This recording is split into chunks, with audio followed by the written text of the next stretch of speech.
all good. Can't complain now. It's a lovely sunny day here in Portugal, so it was a nice change up from the west of Ireland. Training here today. Yeah, not that sunny here, Jack.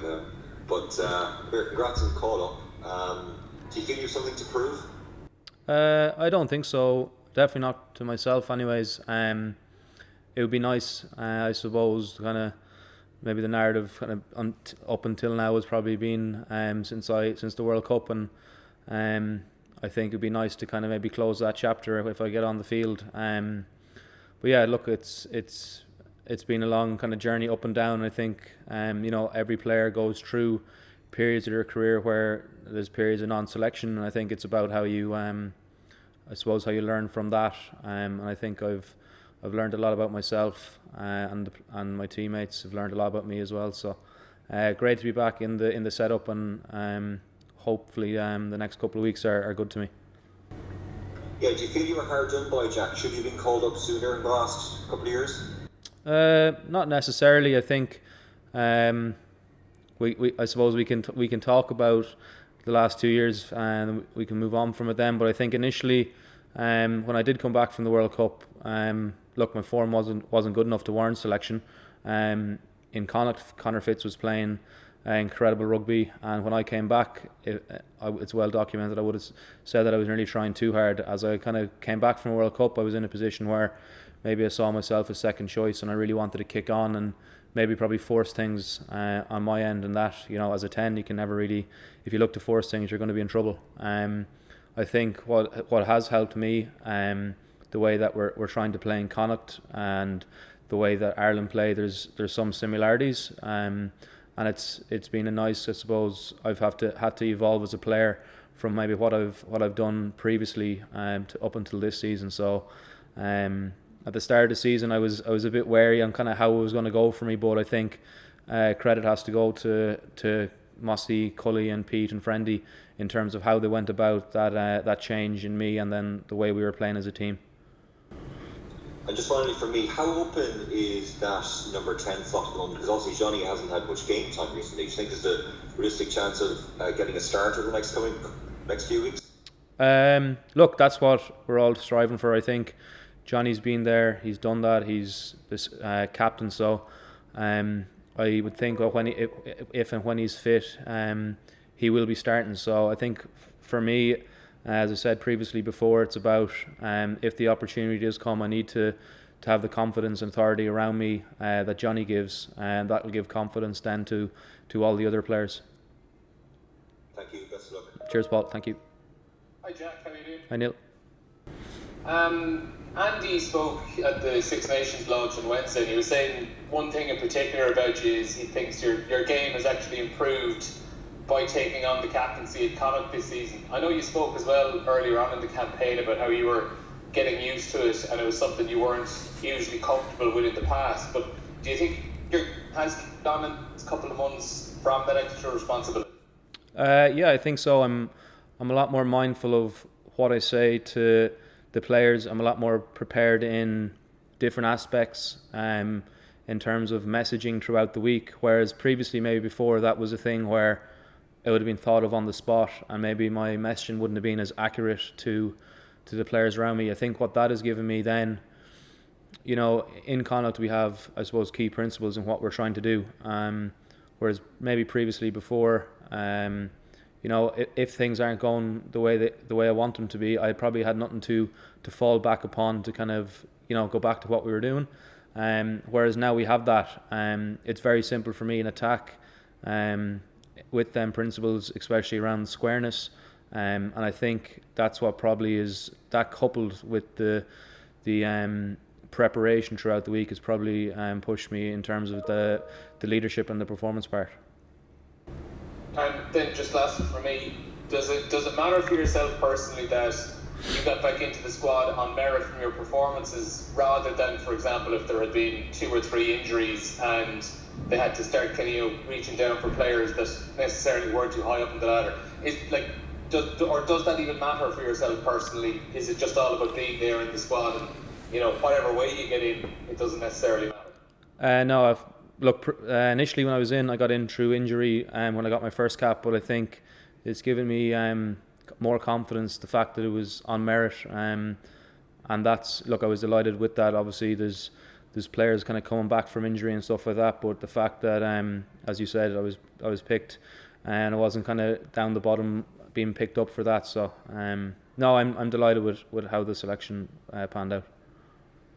Right, cheers. Good Thanks, luck, Neil. Jack. Cheers. Hi Jack, Aisling here. Hey from Aisling, Off the Ball. how are you?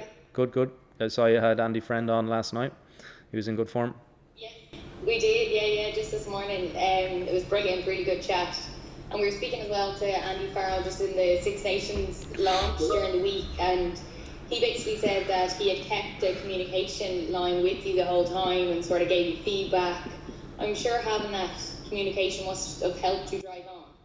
Yeah, definitely. I only looked at my book, my notebook there when I was coming to Portugal, and I looked at the previous chat that myself and Faz had. A lot of the stuff he spoke about were things then that I took note of and actually went out and tried to implement. And as I said kind of earlier on, a lot of the things that we're trying to do in Connacht, there's obviously things that are different, but the key principles part is definitely something that is similar to how we're trying to play here. So I think, as I said, the way we play is complementing the way that we want to play here as well. So it's an easier transition this time.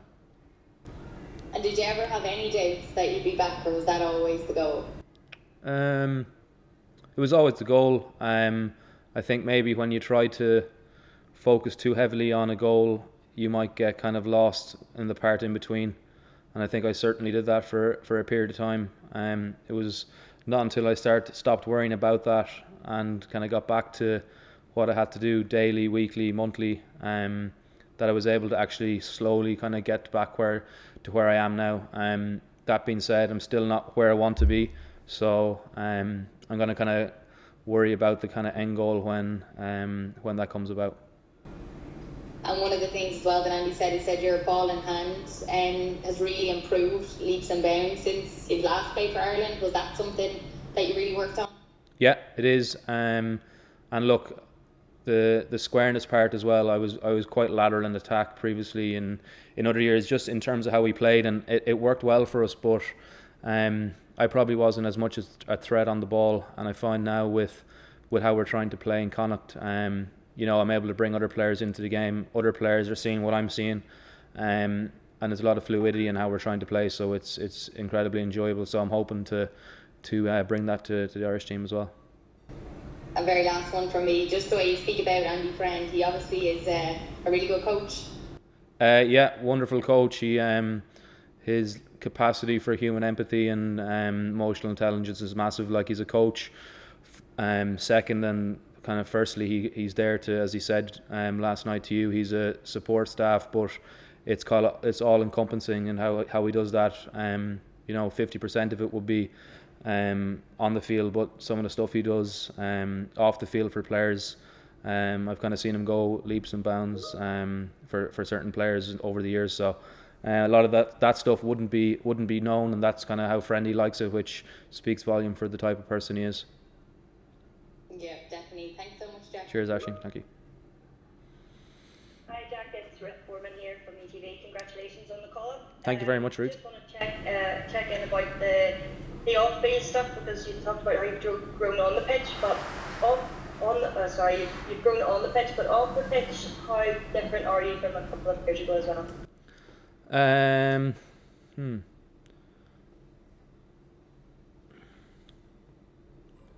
I'd say there's similarities. I would like to think I'm not as, like, in the environment now. As I said earlier, previously before I was so hell bent on like getting to that end goal, that maybe off the field I was probably a disaster to be around at times.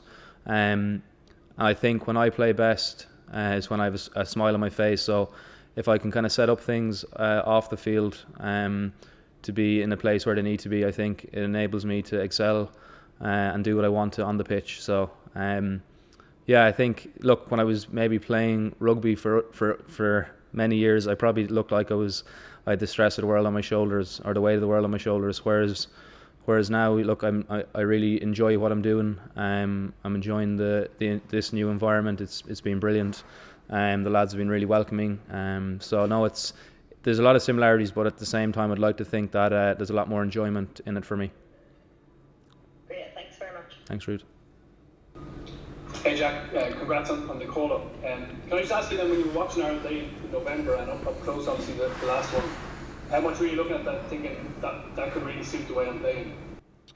Yeah, there were elements about it, and then there was parts where I were completely new, and I was like, I actually didn't know what they were actually not what they're doing. It was obviously something that they'd worked on, and I was kind of like really wanting to know. So I was asking Bundy and Finlay kind of what were they doing in these situations. So after getting in and without kind of not giving anything away, getting an understanding of what Faz and Caddy want in attack has been really eye-opening for me. Obviously the ball and hand stuff is really important, but kicking arguably since your last play for Ireland has become even more important in Test rugby. You must feel like that could be a point of difference potentially as well if you get back on the pitch there.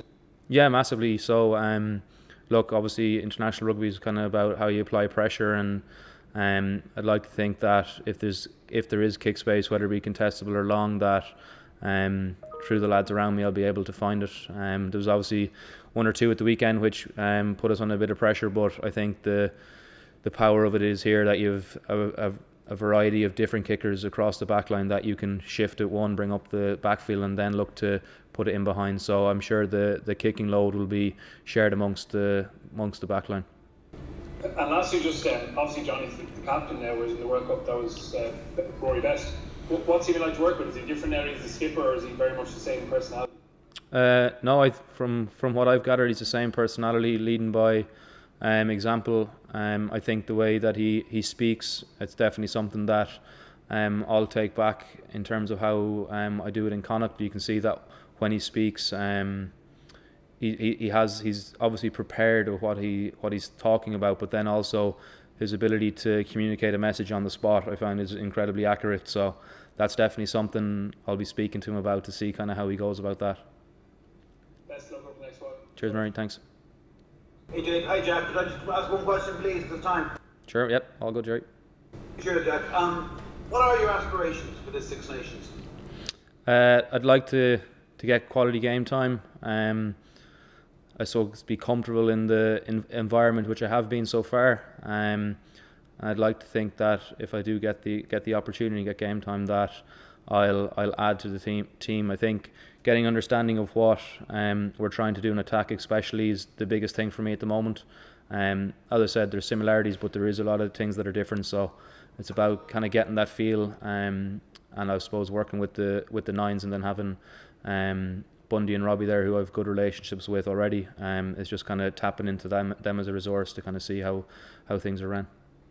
And aside from being more square in attack and less ladder, is there any other aspects of your game that have improved since 2019?